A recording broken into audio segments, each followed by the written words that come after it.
Hello, everyone. We are pleased to welcome you to the 8th webinar of the 2024 edition of the Data Collection Webinar Series that's organized by the Data Collection Unit at UNICEF headquarters. My name is Archana Dwivedi, and I work in the Data and Analytics section. The 2024 edition of this series focuses on the multiple indicator cluster surveys, known as MICS. We delve into different aspects of MICS implementation at country level, exploring new modules, tools, and features, as well as exploring various household survey facets. Webinars are held about every 2 weeks on Wednesdays around this time, 8 a.m. to 9:30 a.m. Eastern Standard Time. Today's webinar is entitled 2024 Assessment of Standard Mix Content and Questionnaire Architecture. Before we get started, some housekeeping rules. We have scheduled about an hour and 30 minutes today, including Q&A. Throughout the webinar, please remain muted and kindly write your questions in the Q&A box. We will try and group your questions and direct them to the presenter during that session. The webinar is being recorded and will be available on the MICS YouTube channel, together with past webinars. The recording will also be available on the UNICEF SharePoint site. You can find the links of both of these in the announcement that you received. As I mentioned, today's webinar is entitled 2024 Assessment of Standard Mix Content and Questionnaire Architecture. We're very happy to have with us two presenters, Attila Hancioglu, who's the Chief Data Collection Unit, as well as the Global Coordinator of the MICS program in the Data Analytics section at UNICEF headquarters, and Pedersen, who is a household survey expert. So I'm going to hand it over to Attila. Thank you very much, Archana, and good morning and good afternoon and good evening, everyone. Today we are going to cover the 2024 assessment of the MICS questionnaires. And this is something that we're repeating, actually. We had a similar presentation last year discussing this. The first time that we started this approach in the MICS program. So we're basically going to be presenting towards the end of this presentation the results of this year. But nevertheless, we will also discuss and explain the approach that we're using for those of you who may not have had the chance to follow last year's presentation or this issue that we covered during the workshops last year in the MICS. So I will start, and then I will hand over to my colleague, Bo, to take us through the actual approach and the results. And then I will come back at the end to say a few words on the progress that we're making in general on this issue. So we can go to the first slide, Bo.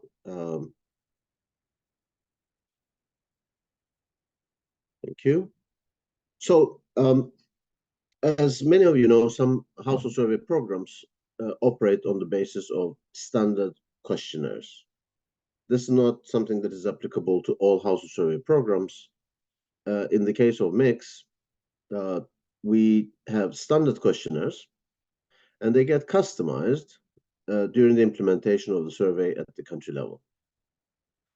So basically, we will start with this question. Where do these standard questionnaires come from? And of course, we're going to be focusing on the MICS program today. Now, in the case of MICS, as I mentioned, we have a standard questionnaire set, but the starting point actually is not standard questionnaires. The starting point of a MICS, of the MICS program, in any round of it, is a standard set of indicators. That's why the program is called the multiple indicator cluster surveys. We have a standard set of indicators, and the questionnaires, the standard questionnaires, are designed to generate data for these standard indicators.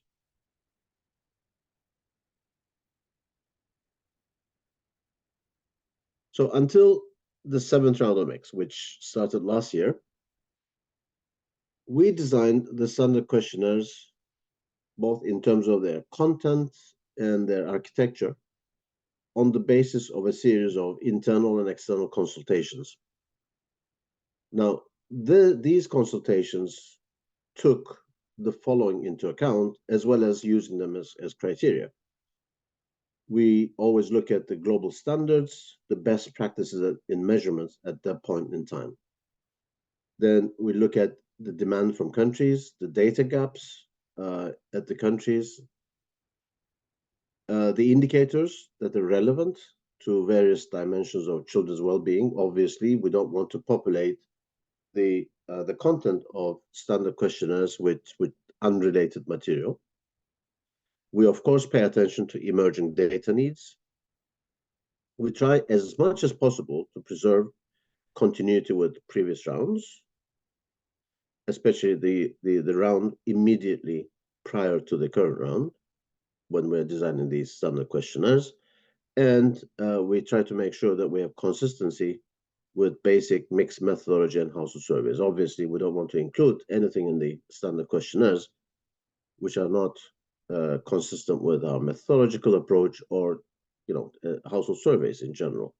And of course, we have to pay attention to the likelihood of producing good quality data.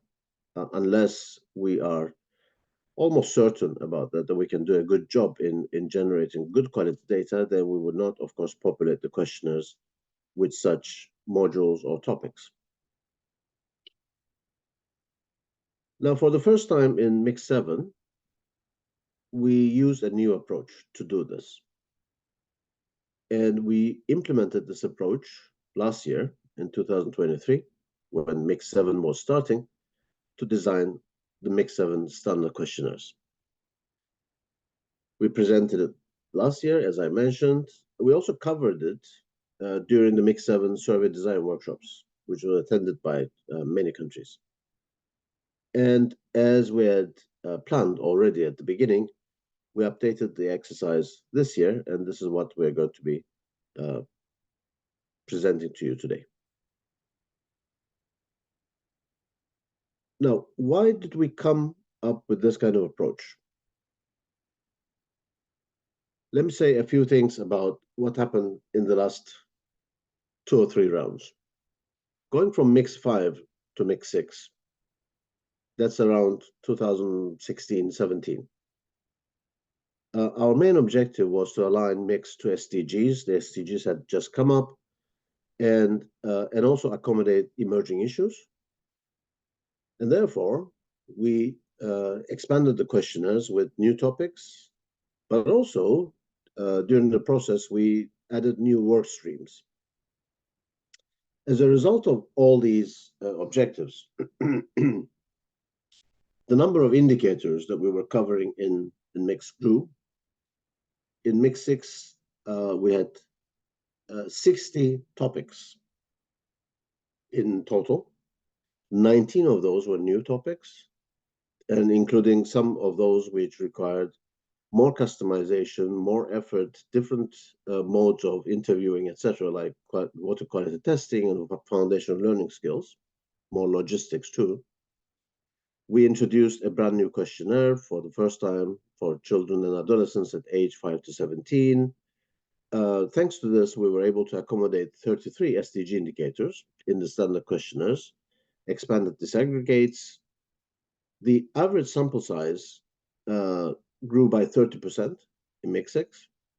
And we also started to work on several new initiatives, some work streams, like Mix Plus, Mix Link, Mix Tabulator, etc. So what we took on going from Mix 5 to Mix 6 was actually quite huge. Coming to going from Mix 6 to Mix 7, we wanted to continue to address emerging issues while retaining topics of interest and high demand, like the SDGs, for instance. Covering 33 SDGs in one survey program through standard questionnaires is quite a large task. We also wanted to continue to meet country demands for topics which are not in Mix 6 at that point, and mainstream these new initiatives that I just mentioned in the previous slide, and also continue innovating. So given that all of these implied heavier burden on the questionnaires and in the implementation, we were considering, as we went from Mix 6 to Mix 7, that we needed to shorten and simplify questionnaires at the country level so that we could reduce respondent and survey team burden. But at the same time, we knew that we would have to need to add new indicators, which were of interest, while we would continue to manage and improve data quality. We would try to come up with faster turnaround times and dissemination of the results of surveys at the country level, and we would still continue to innovate and modernize the program. So we had all of these challenges in place, and we needed to do something about it.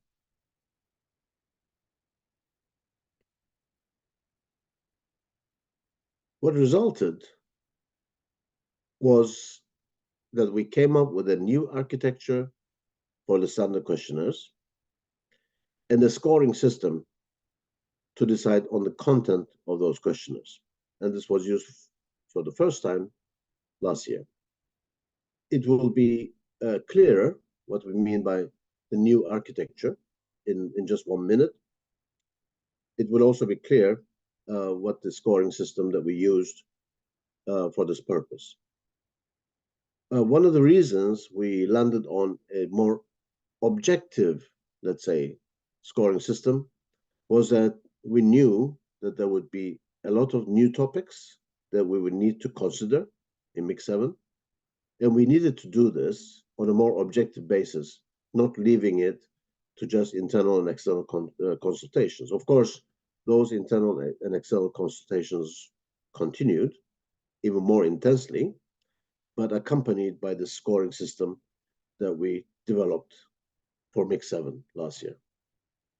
So at this point, I hand over to my colleague, Bo, to take us through the approach that we used and the results of this approach for 2024. Bo. Thank you, Attila. Yeah, I'm sure that some people attending the call or will be listening to the webinar later will have heard or seen parts of this presentation before, because yeah, as Attila mentioned, it is at the foundation a repetition of the exercise that we explained and went into detail with last year and even before then. But in order to just set the foundations for how the mix questionnaires are, the content is determined, and how the architecture for Mix 7 was developed, we step back for 1 second to Mix 6. We had one set of questionnaires where all available standard modules were included, which meant that we, to some extent, often what should I say, mentioned this as being the menu that is available. You go to a restaurant and here are all the menus, and you select the things that you would like to eat. So you don't take everything, all the 10 different starters. You do 5 different things, or for your table of people. We had the approach that countries would take the full template questionnaires, and through meetings, negotiations, desire, applicability, etc., in individual countries or survey populations, would select the topics that were relevant. And that would end up, if I can manage to click this on. Why can I not do that now? There we go. It would be customized, as mentioned, by taking out modules. So you see on the little figure of the chart that we have here that some of the M's, the modules, have disappeared, those that are not of interest or applicable in a country. And sometimes we would put in what we call non-mix modules, meaning country-specific content. It could be things that a country would like to include from the standard DHS questionnaires. It can be really dedicated, specialized topics for a country. Could be on really specific things, like on snake bite prevalence, as we have had in one country, something that is really specific to a country, which should be included. And we end up with these surveys combined with the standards template questionnaires, plus different country-specific topics that have been included, and certain template topics that have been removed. In Mix 7, we said, but that causes a bit of a problem. The problem is that when you have a full list of topics already included in a questionnaire and you have to take things out, there will always be someone somewhere who is a champion of that topic that you want to remove. And it becomes very difficult to remove things. So in Mix 7, we said, why don't we start from a base set of questionnaire, base topics included in base questionnaires that are then relatively short, including the topics that are applicable everywhere in the world and are based on topics we already included in Mix 6. No new topics. And that would then be complemented by a range of topics that are coming both from Mix 6, some of the new topics that have been developed over the course of the run-up to Mix 7 and continue to be developed over time, and to be progressively added. That's one of the things that we will spend a little bit of time on today. And that gets added to the survey, rather than going the other way around, as in Mix 6 and before in Mix. To remove topics, we would now add topics instead. The idea is to have this, as we call it, a strategy for building country-specific questionnaires. When you start with a smaller questionnaire, the conversation in a country is to add topics. You have to argue for inclusion of a topic. That requires a higher quality argument than the opposite way to argue things out of a questionnaire. It is better to look at it from the positive aspect, that you will have this champion or multiple champions of a topic, a complementary topic, that this person or these interest groups or organizations or participants in the survey, they present an argument for why should we include this topic, a positive argument for why we must include this, why do we have a data need, rather than the negative argument of taking things out of the survey. We think that this eventually will lead to a more, what should I say, a better solution to what we know is an effect of household surveys that are getting too big. We know that content in household surveys have become inflated over time, and very much so in Mix, as Attila presented from the beginning. The content has grown, the topics are becoming more and more complex, we spend more and more time in the households. We have to learn to limit the content and be a little bit more strategic with the time that we can spend with our households. One of the supporting tools that we have developed to go through these negotiations, or to better build arguments for what to include or what not to include in a survey, is what we presented, I guess it is now about a month ago, the level of effort tool, but also by Attila and I, where we score the basically the burden on the survey for each of the topics, which we still continue to work on turning into how much does it cost to include a topic, but very much related to the overall size of the survey. How much can the survey carry? But that's the reason behind the architecture in Mix 7, to add content rather than to remove content. So how to decide what to put into the global Mix 7 set of standard questionnaires?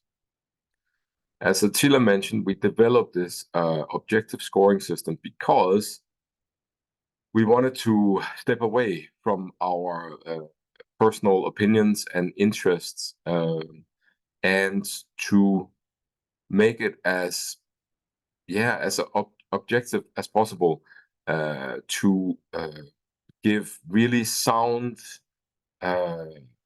well-considered scoring across the entire spectrum of how do we consider to put anything into a survey or not.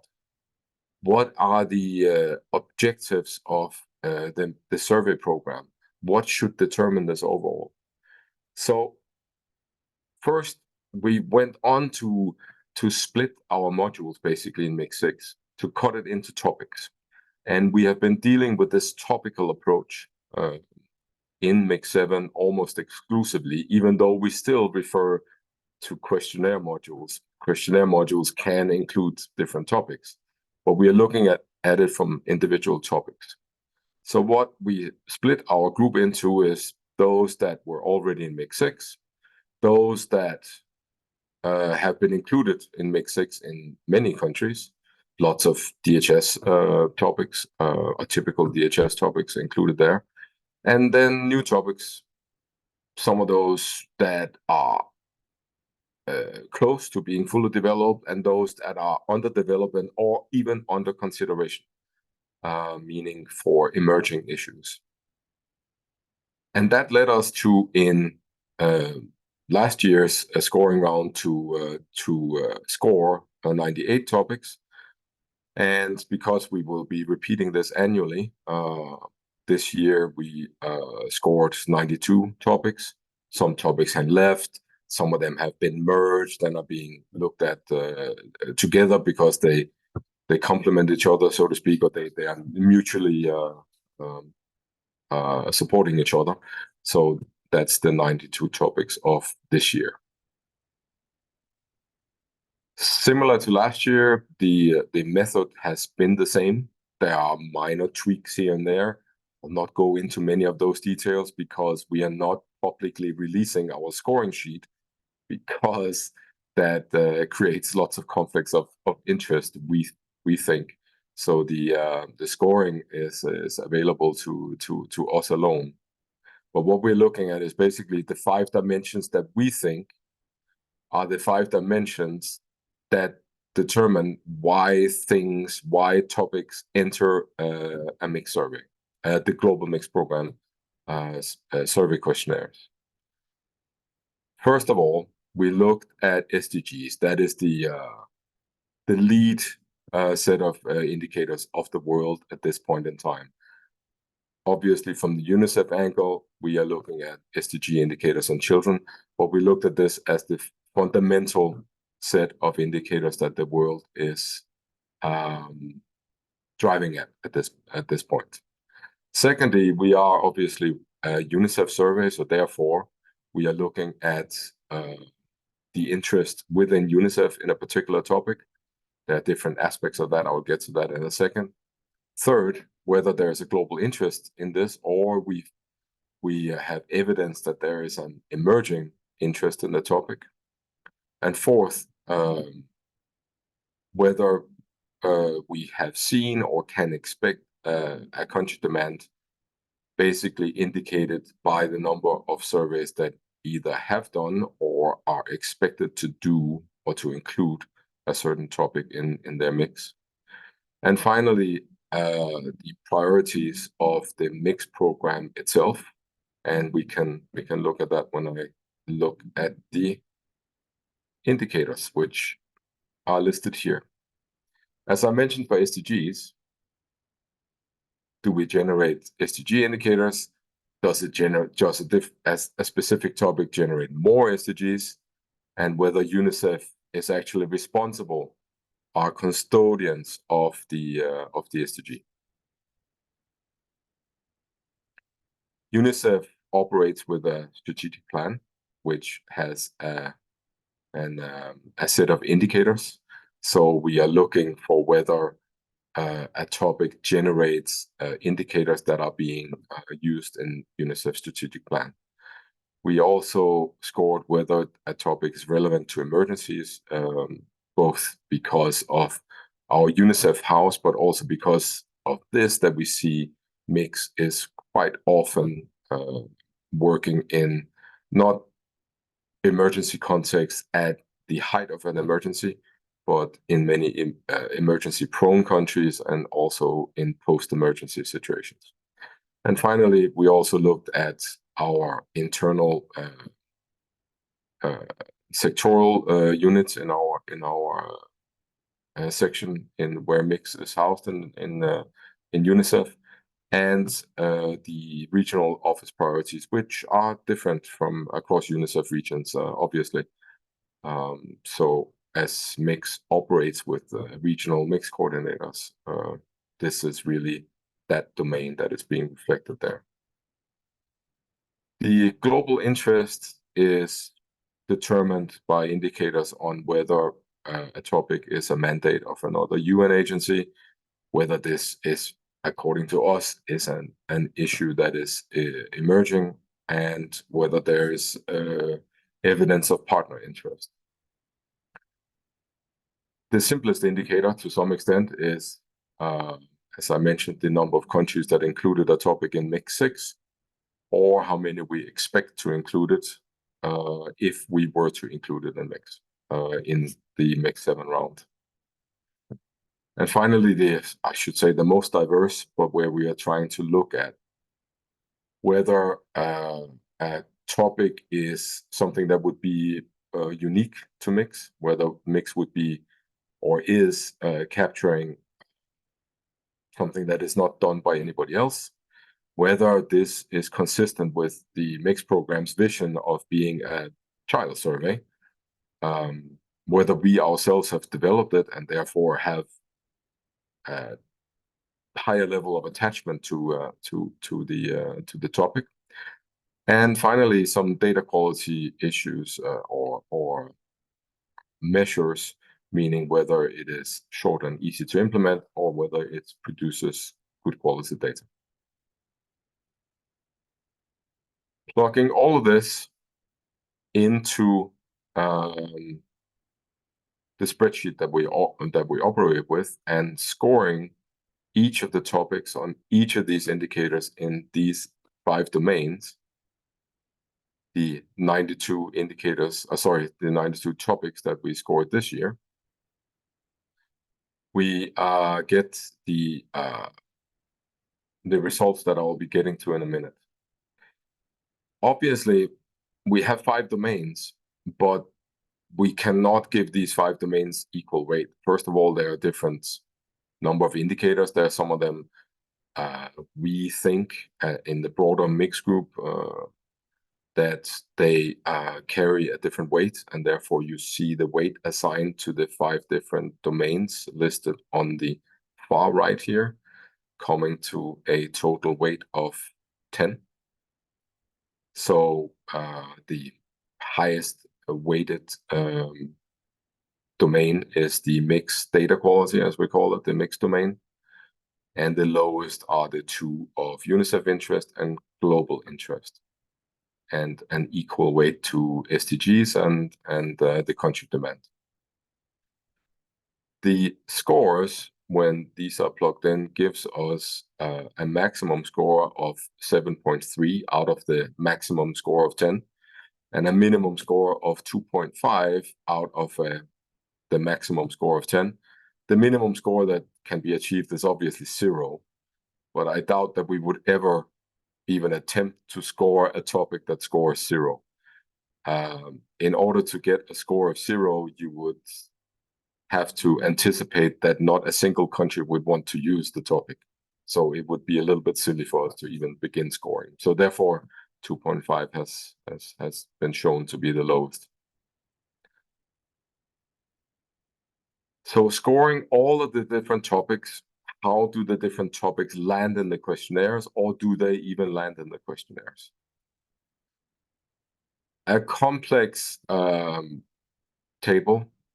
Attila, when he was reviewing my part of the presentation, was saying, "Can't we put in some examples of this?" And I did try today, but I wouldn't say I gave up, because it's not really the point of showing how different things are landing in the questionnaires. The idea is to show the results of the exercise that we did this year.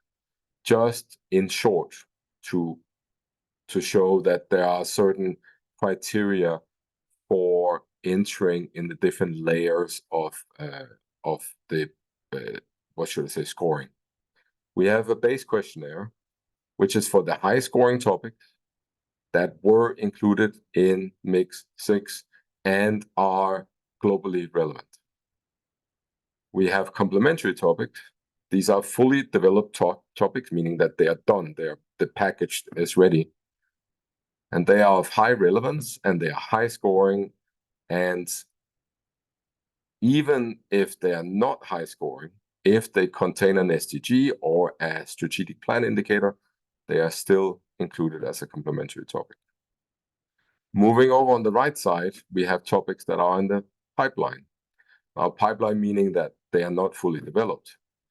These are topics that are high scoring or contain an SDG or a strategic plan indicator. Then finally, we have at the last row here, topics on demand and topics that are not pursued.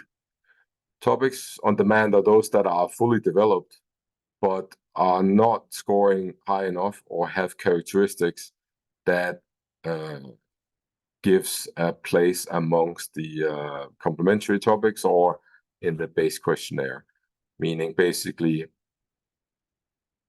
for the purpose of explaining this as simple as possible, topics that are low scoring. These topics are still available to countries because for some countries, for some surveys, they are very important topics, and they're still accessible in the program. Obviously, we're not, as always, countries can choose whatever topic they want to put in the survey. So therefore, these topics are still available on demand. But the last category of topics not pursued are those that are not fully developed and have scored so low that we decide that we will not be pursuing them. It can be that these scores change over time, and that's one of the reasons for repeating this exercise annually, because global priorities change, global indicators change, country demand changes. We have emerging topics developing all the time. Something that are not scoring very high are topics on climate change.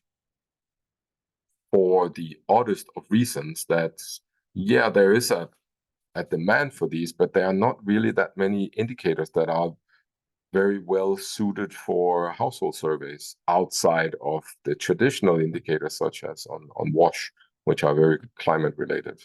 But as the world is turning to more and more climate change indicators, this is going to eventually become a high priority and be pursued by the Mix program. Up in the top right corner, I have put that there we have had the what should I say, the ability to take executive decisions. That is for the purpose of keeping topics that are conceptually dependent on each other together. For instance, we have a broad set of topics that relate to malaria. Now, only one of those topics scored high enough to be a complementary topic. That is on ITNs, because the ITN indicator is an SDG. but the topic of intermittent preventive treatment for pregnant women is not a high priority indicator, and therefore it did not score high enough to be part of the base questionnaire or the complementary topics of the mix.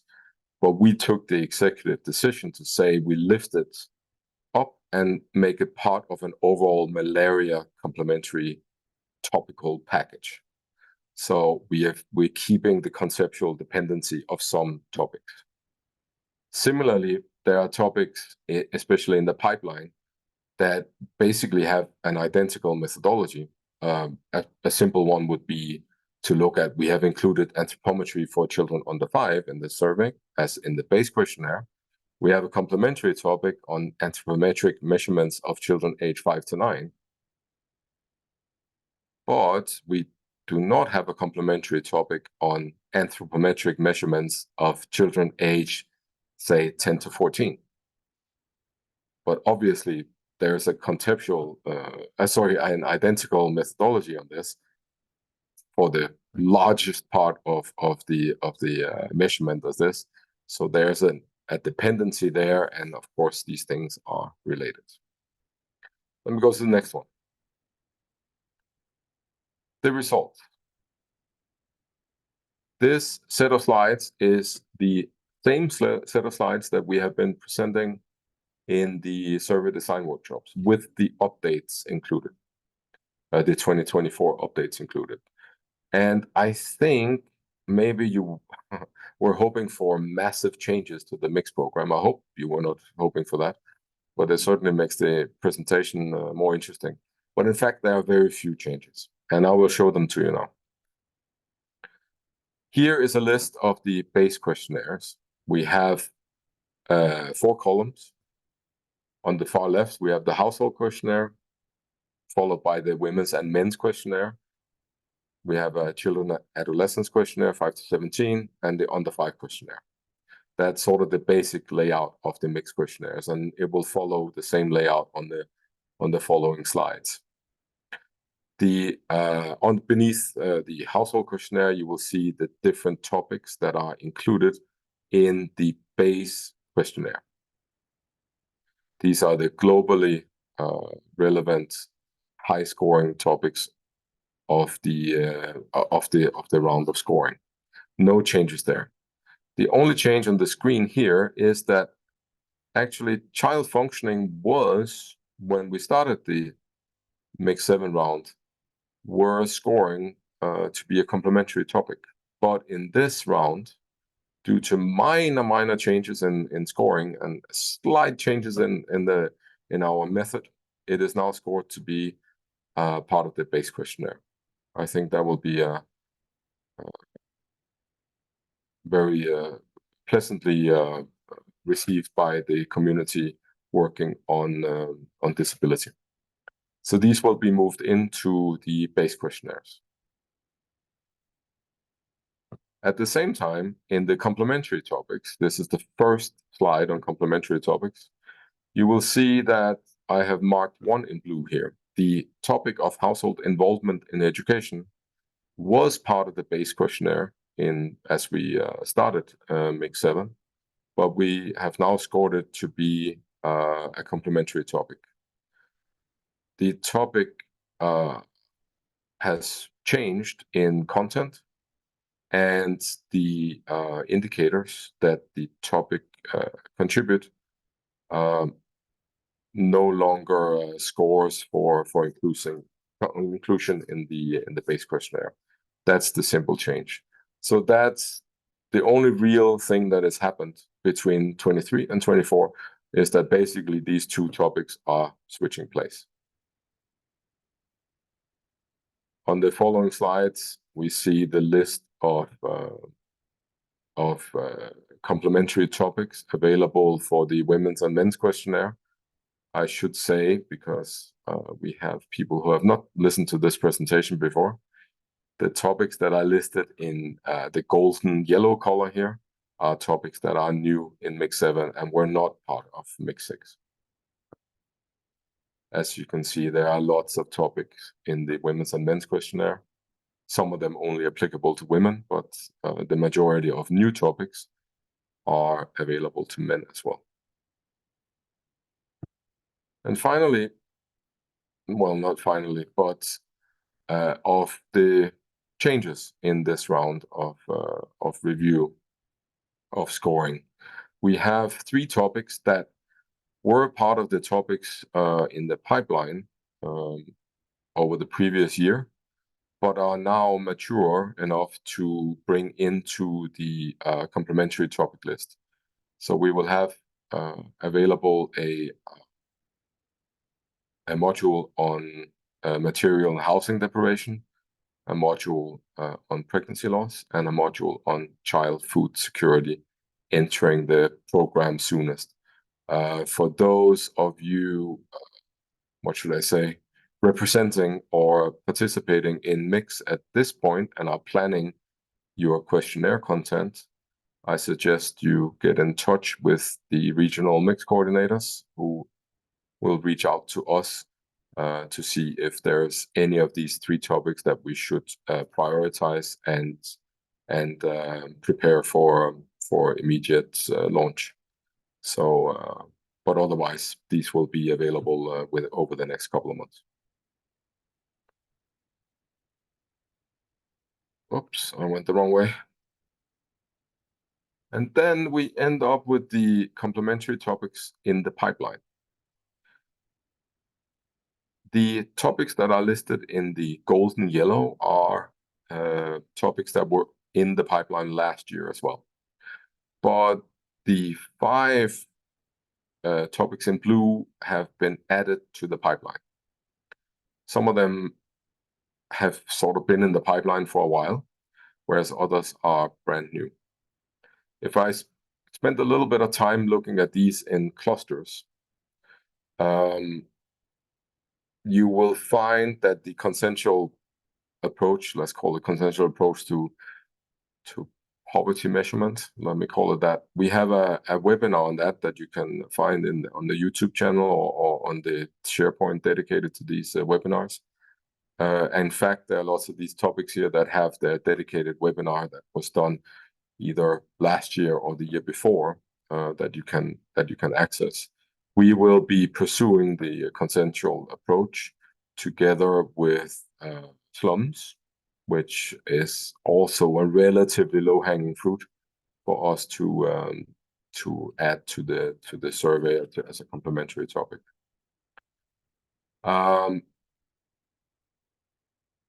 I can't tell you exactly when these will be done. It will have to be how we prioritize things and how things fall in line. On slums, it could be done relatively quickly. It could be done this year. Consensual approach might be a little bit of a longer affair, but I can't really give any promises on that. If we look at topics available or that will be available for men and women, displacement was something that we were very close to putting as a complementary, as a final version about a year ago. But as it turns out, the method, the questionnaire module needed some more testing, and we are still, what should I say, waiting for some outcome on the testing of the exact questions for this. My hope is that it will finish this year. I mean, there's certainly a great demand for it. I can then put together the mass media, social media together with ICT for children, which is mentioned twice in the 2 children's questionnaire as well. It's not exactly the same topic, but they kind of fall under the same branch of media use. And we have for the ICT for children, we have some workable draft questions. The great news is that this is coming out of a small collaboration we've had with UNICEF's Office of Research in Florence. And since the MIX team is moving to Florence over the next couple of months, we have decided to wait until we actually sit in the same office and can put final touches and get this topic out in field testing. So hopefully something, a staged rollout of this topic will happen just following the northern summer. That's my guess anyway. The next sort of bigger topic is on blood testing. First, you see for women and men that we have anemia testing. But if you look over for under 5s, we have malaria testing and blood lead level testing and anemia testing for under 5s as well. The anemia testing for under 5s is the same, but that is kind of, is new because it is being carried by the same method as anemia testing for women. So in fact, it's not really new, but it's a topic that has been, with an executive decision, been decided to pursue as well. We are in the process of moving forward with a live testing of blood testing in one or more upcoming surveys over the next year. So hopefully modules on blood testing, which is obviously quite an undertaking for any survey, because we are talking about venous blood sampling. It's a big logistical challenge, but protocols and tools should be ready early next year. That would be my guess for all of these components. Then we have dissatisfaction with public services. That's basically, what should I say, like a cut and paste from an existing module to measure the SDGs that this captures. It's quite a large module that has been developed under the auspices of the UN agency that I can't remember sitting here right now. But it is something that we will be pursuing in mixifying and probably testing. The last one is on bullying. I don't have the latest update on this, but I know that it's a topic that is moving forward. It will take time because it's a complex area and a new topic. It's a widely researched topic, but obviously we have to bring it into a multi-topic household survey context, and the colleagues who are working on it have brought together and done basically desk reviews of their study of finding all the different research protocols, questions that have been asked about this for the past year. So there's a process of bringing this together at this point. So that's more or less where we are now, and I'm sure next year new topics will emerge, and some will have concluded, and others may not be of interest anymore. So in summary, this is the standard questionnaire of the mixed program at this point in terms of topics. We have 18 base questionnaire topics. There is no change since last year. We will be offering 40 complementary topics. That is an increase of 3 topics since last year. We have 12 topics in the pipeline. That is an increase of 5, although it's a little bit a fake number because some of them are overlapping. But anyway, that's how we count them. And we have 2 additional topics on demand. And if you put these numbers together, you will find that our effort to reduce the size of the mixed survey has failed, and we are ending up with the same size. But obviously, the overall message is that the new architecture of working from a base questionnaire and adding topics rather than working as before with a full set of topics to remove, is why we hope that the number of topics can be reduced in surveys overall. And that is all I have to say. I will hand back to Attila at this point. Thank you very much, Bo. Some concluding remarks maybe before we go into the Q&A. As Bo mentioned, this is an exercise that we will be repeating at the beginning of every year. He sort of outlined the reasons for this, but let me put a few more qualifiers to this. In addition to the fact that there will be emerging issues over the years, there will be new topics coming in that we will consider, of course, as part of the scoring exercise. The country demand may change, the global interest may change, etc. So based on the actual indicators that you saw within each of the dimensions, there might be changes. There's always going to be a need to rescore, to do this exercise again. In addition to these, of course, round about the end of Mix 7, UNICEF will have a new strategic plan. And during these years, there's going to be also probably a review of the SDG indicators as well. So we have to all take those into account and keep on rescoring every year. Of course, by definition, the changes are not going to be huge from one year to the other, because some of what we already have in the questionnaires are quite solid, and we know that they're not going to go away, or they're not going to radically increase in terms of their importance and the eventual scores. But nevertheless, even for these slight changes, we have to do this exercise. And in addition, of course, to all of this, we continue to work on the topics on the pipeline, which means that once something is ready, we are satisfied with the way that it will perform in the field as part of the country questionnaires. We will move those into the complementary packages and roll them out as part of the complementary packages of the mixed standard questionnaires. Overall, this content at present is able to generate around 40 SDG indicators, 40, that's it, 40.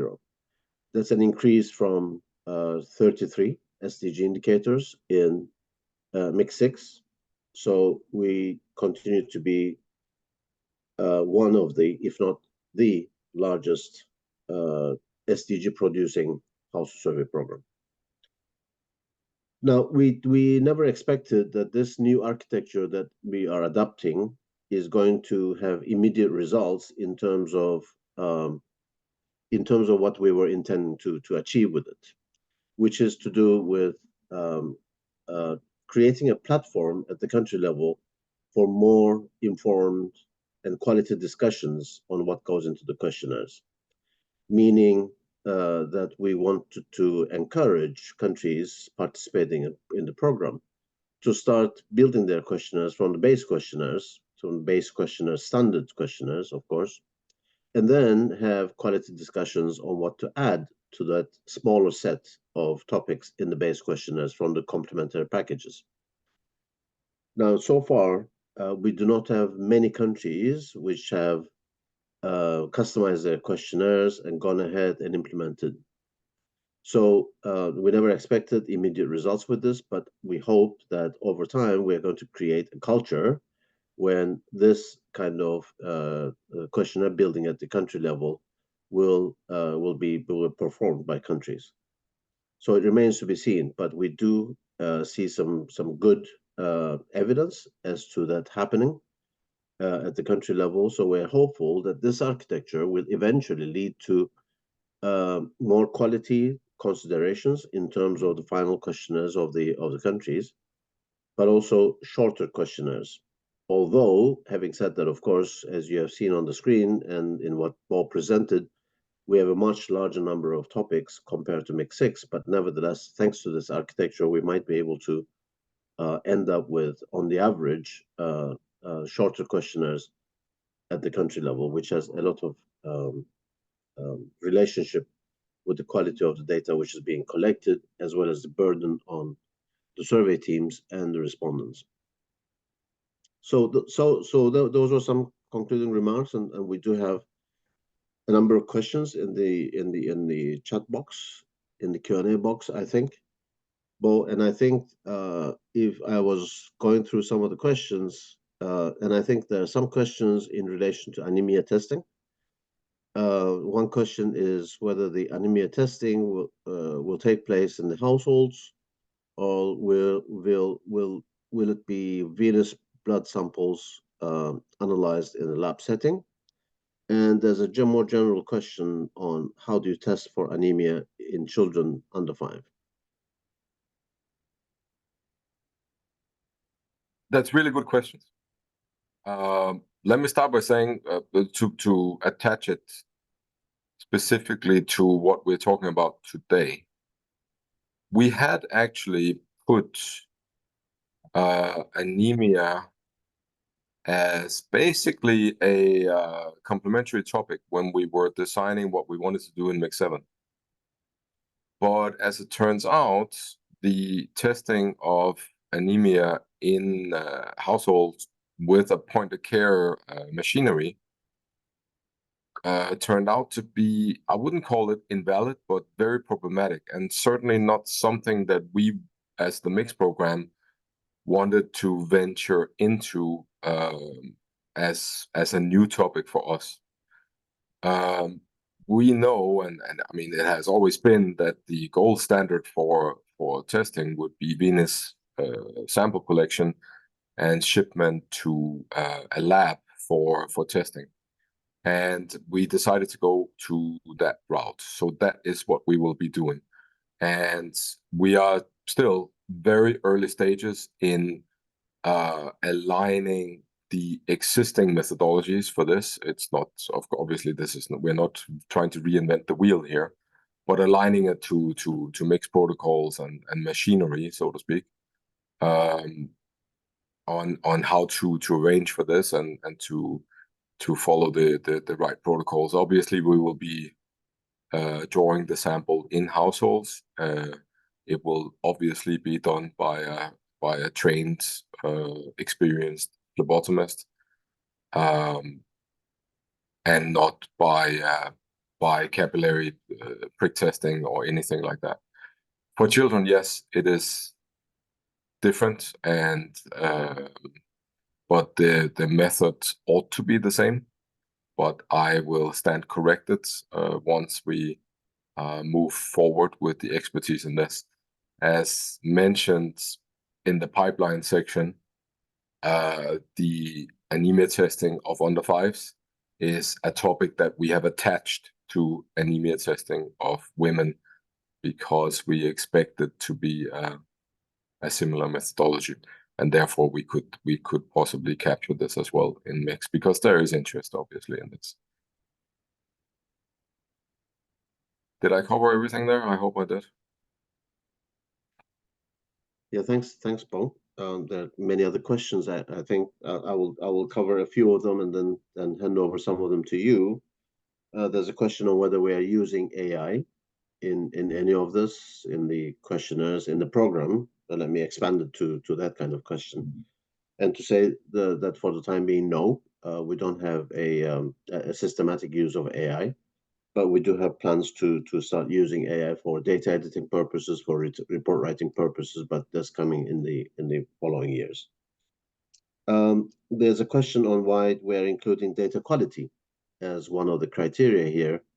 As we mentioned, data quality considerations are part of the 5th dimension, which is to do with the Mix program itself.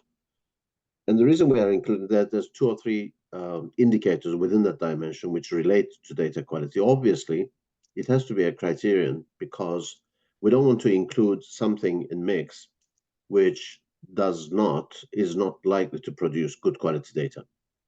And if there's a module, a topic which is already a Mix but has been producing low quality data, then as low as justifying to be not including it in this exercise, we have gone that route. And in some cases, we have kept those topics in the scoring, but they score very low. so their likelihood to make it to the complementary packages decreases. So I think we have to deliver good quality data at the end of all of this, the mix program. So therefore, that needs to be a criterion that we would use. There are some topic-related questions as well, like whether the general or adult mortality is being included in mix. The answer is no, because of methodological concerns and because of the focus of interest of the program. Although having said that, of course, we have a maternal mortality module which produces data, at least partially, for a certain age segment of adult mortality as well as maternal mortality itself. And maybe a question for you, Bo, because you work on that within the program. Can we expect geodata to be shared? We haven't talked about the mixed GIS initiative of the program and how it relates even to production of some of the indicators, or the way that some of the indicators are being produced. So I leave the floor to you to say a few things about the that issue. Geodata in general, but including whether it is being shared or not. Yeah. Well, let me first off say that we actually quite recently did a webinar on the mixed GIS, as we call this part of the global mix program. So you might be interested in visiting a previous webinar to hear about all the things we do on geodata in mix.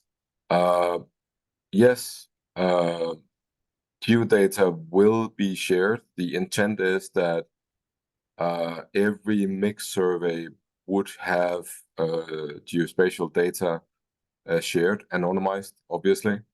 For now, according to the methodology that DHS has developed and followed, which we believe is the global gold standard. So we are following that approach.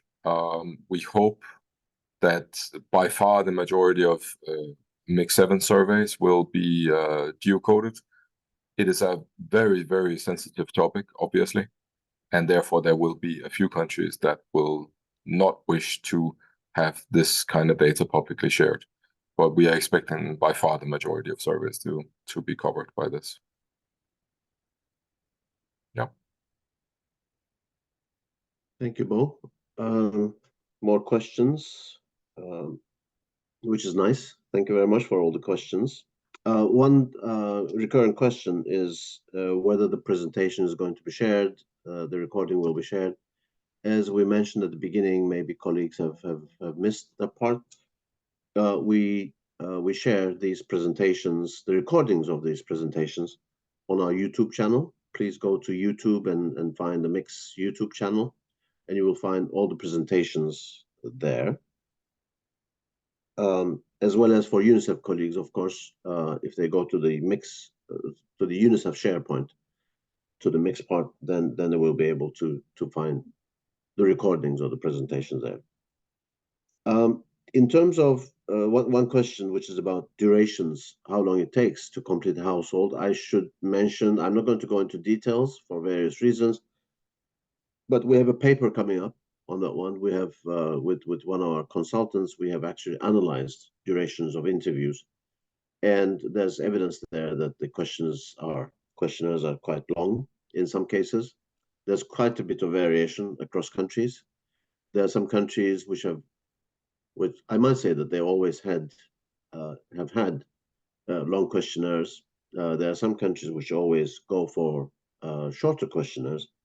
But in terms of how this architecture is going to have an impact on the duration of the interviews, as well as something related, of course, the size of the questionnaires, as I mentioned towards the end, it remains to be seen, with more countries coming into this program, using the new architecture, of course, in Mix 7, basically. I'm looking at the other questionnaires. There's a question on HIV, I think I saw, Bo, giving some examples from Zimbabwe and the HIV. Oh, yeah, I saw that one. From there. Sorry? I saw the question, yes. Yeah. Would you like to have a go at that question? Yeah, Rumbi, I think, asked the question. I would like to give you a very clear answer, Rumbi. I cannot. I mean, as you are well aware, there's huge ethical complications relating to HIV testing. I think we, for this particular topic, have to rely on the skills, experience, and enormous capacity of DHS to undertake this, both as they have done in the AIDS indicator surveys and within the DHS program. I wouldn't say that it is. I mean, we have on occasion included HIV testing in mix, but it has been on very rare occasion. And I have to say, at least from a personal perspective, it has been with my arm twisted behind my back, because I find it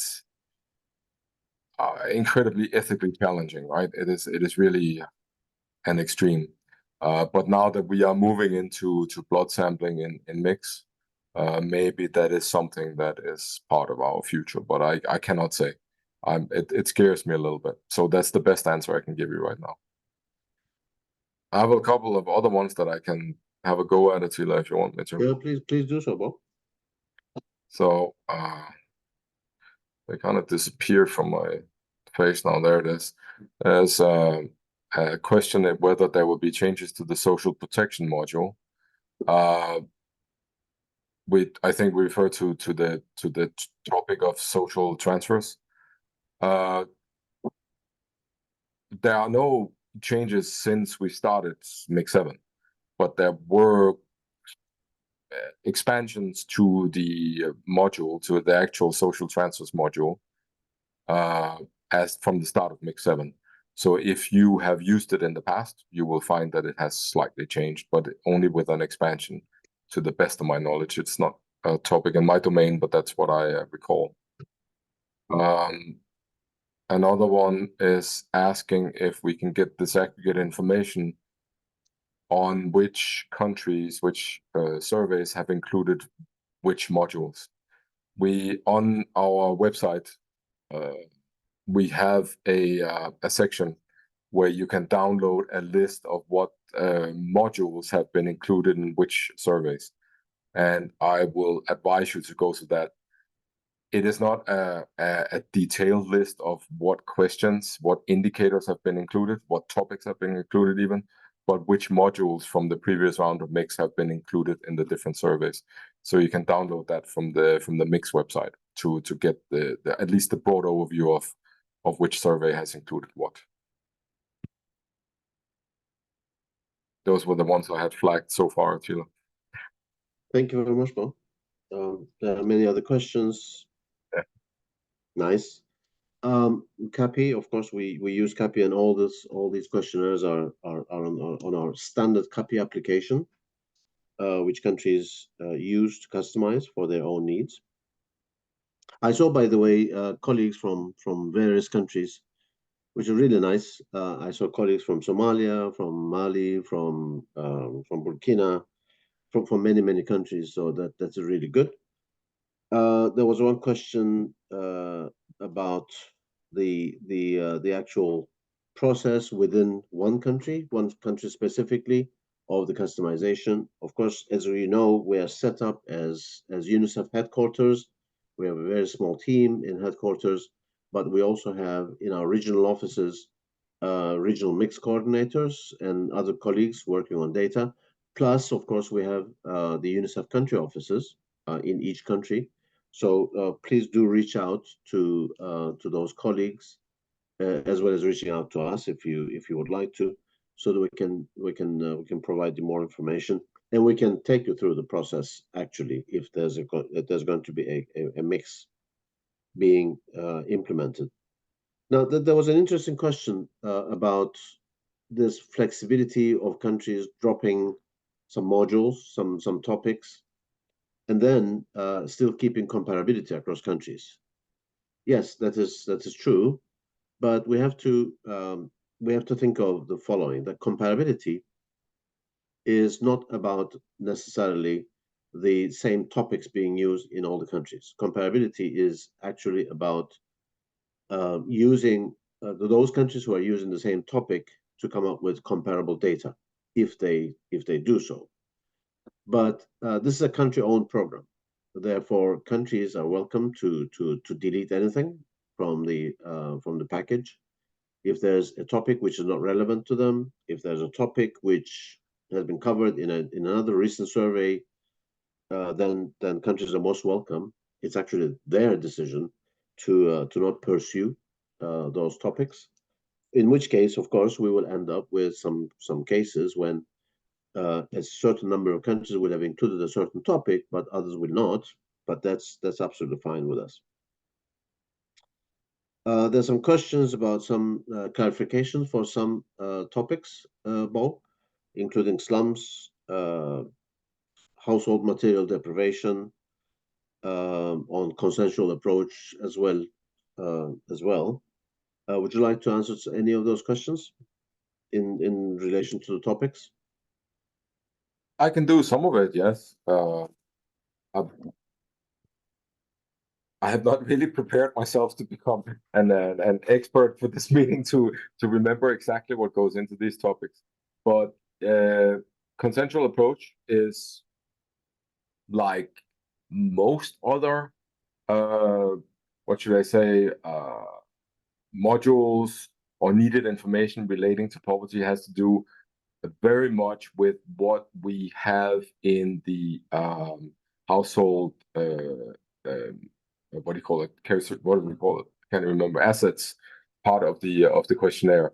Meaning, does the household have this? Does any member of the household own this, that, and the other? How much land do they have? When we move over to material deprivation, you, as per the Eurostat, the EU SILC methodology, that is the foundation of this, you ask questions whether or not, for households that do not have a certain asset, whether or not it has to do with if they can afford it or not, right? There are lots of families, households in metropolitan cities that don't have a car, and it doesn't mean that they can't afford it, right?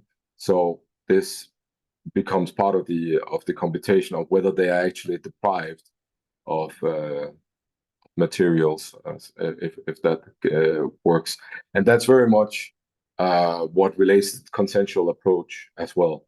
We have a webinar on that, and I urge you to look at it.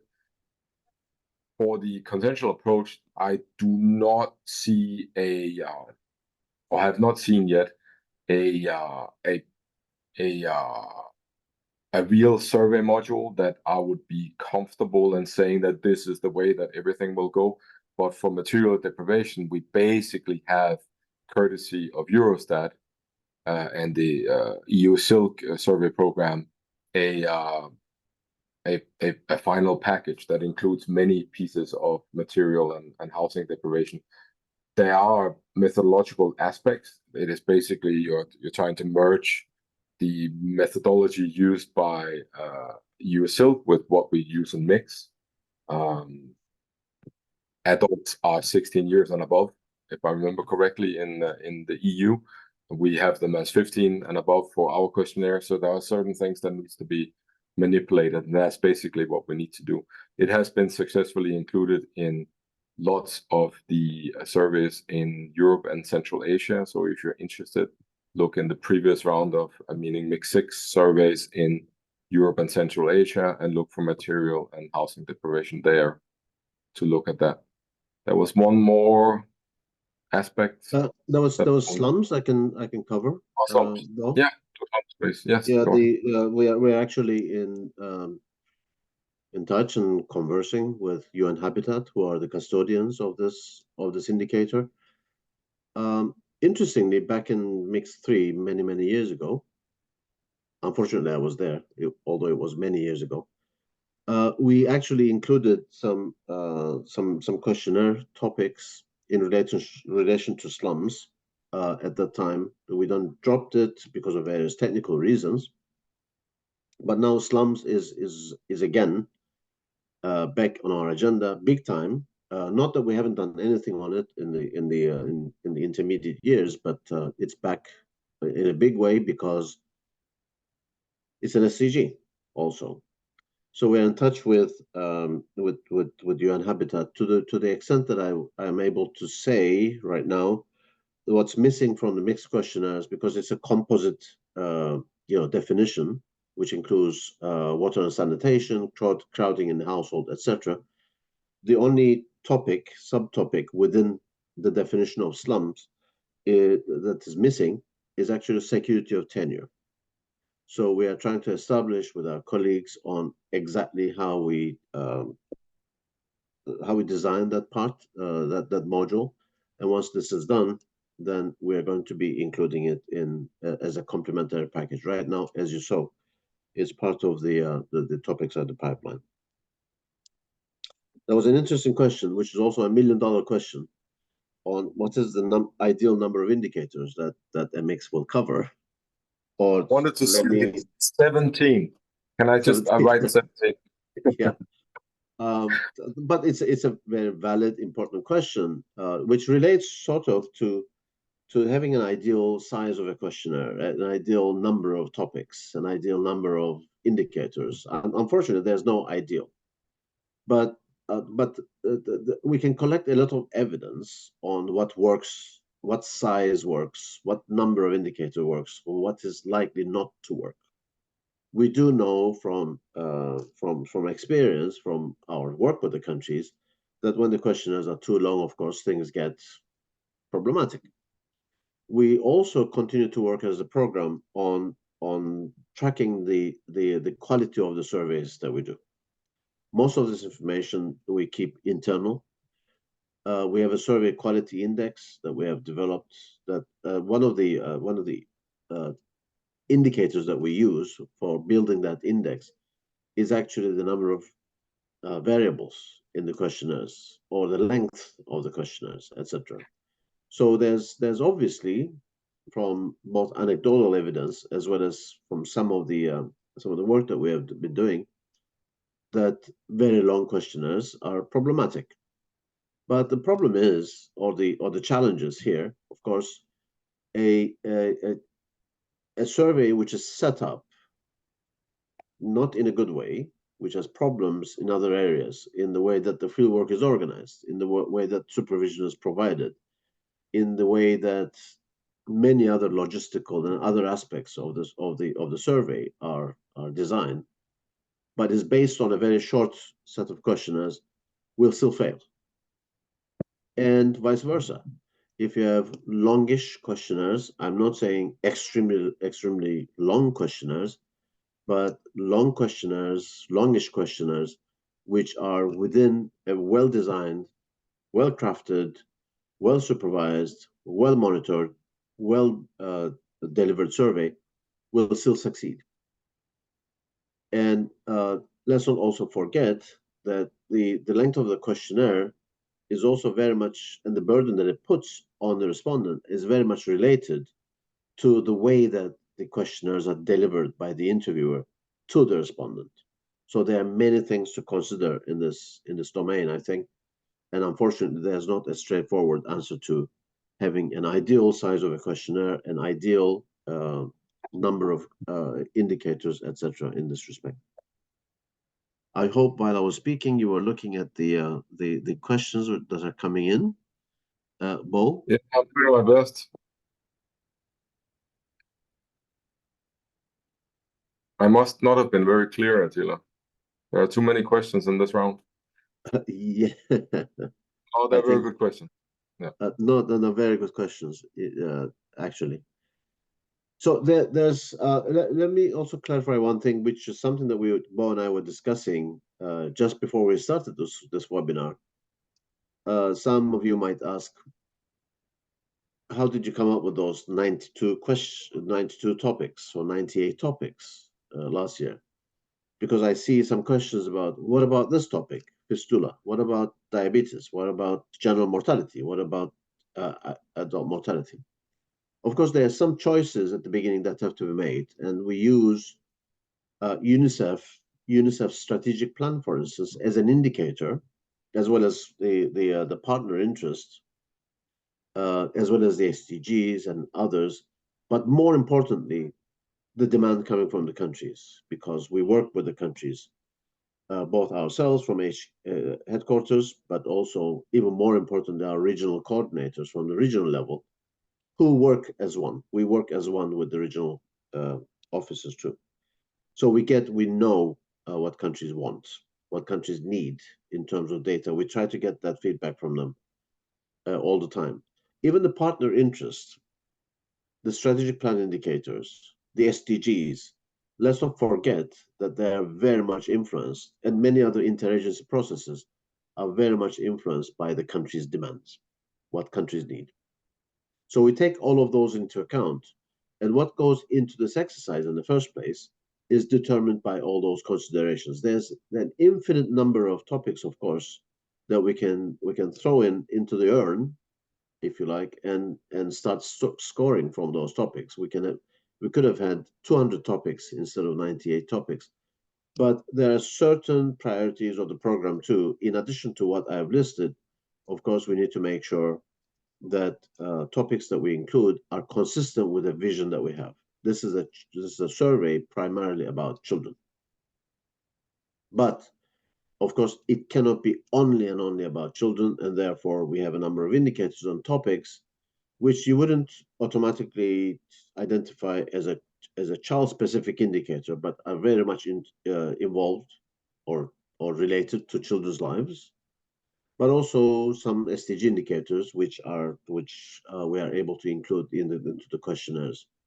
Over the years, for instance, if I was to give an example, we have had demand from other partners, other agencies, including the UN agencies, to include modules or topics on the elderly population.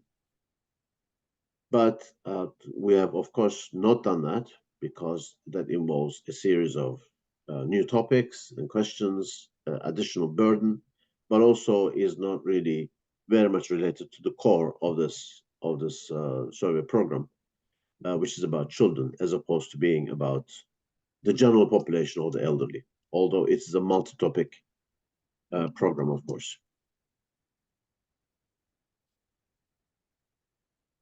So anything else that you see, Bo, to respond to? I'm trying to, I was running all the way from the top and trying to clear some of the questions that you have already answered, right, to give a shorter list. But it is quite, I think we have been through most of it. And I think we have 5 minutes left, so probably this is it.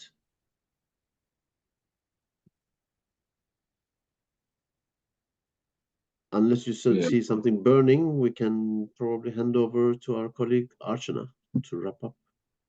Yeah, I mean, I'm sure there are questions that we didn't answer, but stay tuned. I would say there are lots of webinars that are dedicated to topics that we covered that are in the survey, which I think is very valuable for people to go and watch. At least I have myself found it very useful. But anyway, I think we leave it there. Yeah, there was one colleague who was asking about Mix Plus. I just wanted to mention that 2 webinars from now, I think towards mid-June, we're going to have a webinar on Mix Plus. So please do join that webinar to get more information about Mix Plus. So thank you very much, everyone, and we hand over to Archana. Thank you, Attila. Thank you, Bo, for excellent presentation, and for all of you for participating. A reminder that the next webinar will take place on June 5th, and it's called Capturing Children Left Behind by Design. So please stay tuned for that one. Also a reminder that the recordings are going to be available shortly on the Mix YouTube channel and on the internal UNICEF SharePoint site. So with that, we will close the session, and thank you again for joining. Bye, everybody. Thank you. Bye.